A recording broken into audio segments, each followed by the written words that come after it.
నా 25 ఏళ్ల రాజకీయ ప్రస్థానం తెలంగాణ ప్రజల ముందు ఒక తెరిచిన పుస్తకం లాంటిది. సరే, గత కొంతకాలంగా మా పార్టీ పైన, అదేవిధంగా నా పైన కొన్ని రాజకీయ పార్టీలు చేస్తున్నటువంటి వ్యాఖ్యలనే వారు కూడా చేయడం జరిగింది. అయితే ఆ వ్యాఖ్యలు వారు ఎందుకు చేశారో అది వారి విజ్ఞతకే నేను వదిలేస్తున్నాను.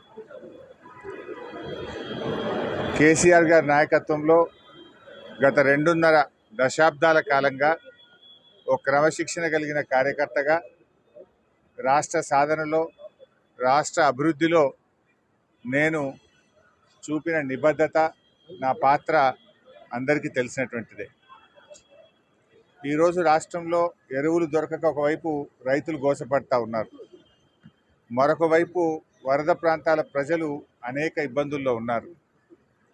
కేసీఆర్ గారు దశాబ్ద కాలం ఎంతో కష్టపడి నిర్మించిన వ్యవస్థలను, ఒక్కొక్క వ్యవస్థను ఉద్దేశపూర్వకంగా ఈనాడు రేవంత్ రెడ్డి గారి ప్రభుత్వం కూల్చేటువంటి ప్రయత్నం చేస్తూ ఉంది. సో ఇటువంటి పరిస్థితుల్లో కష్టాల్లో ఉన్న ప్రజల్ని ఆదుకునే విషయంలో, తెలంగాణ ద్రోహుల చేతుల్లో నుంచి ఈ రాష్ట్రాన్ని కాపాడుకునే విషయంలో మా దృష్టి అంతా ఉంటుంది. సో మేము ఈ రాష్ట్ర సాధనలో పోరాటం చేసిన వాళ్ళం, ఈ రాష్ట్రాన్ని కాపాడుకోవడంలో బాధ్యత కలిగిన వాళ్ళం. సో మా సమయాన్ని అంతా కూడా దాని మీదనే మేము వెచ్చిస్తాం.